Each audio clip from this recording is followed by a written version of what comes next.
টাকার ঋণ একদিন না একদিন শোধ হয়ে যায়, হিসাব মিটে যায়, খাতা বন্ধ হয়।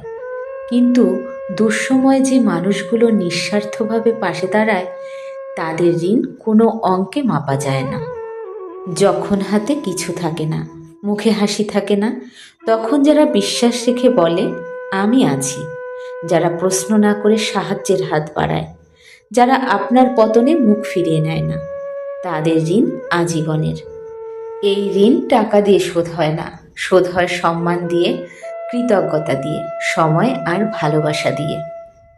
কারণ টাকা ফিরে এলে জীবন আবার গুছিয়ে নেওয়া যায়, কিন্তু দুঃসময়ের সঙ্গী পাওয়া যায় না বারবার। তাই মনে রাখুন, টাকা হারালে ক্ষতি হয়, মানুষ হারালে জীবন শূন্য হয়।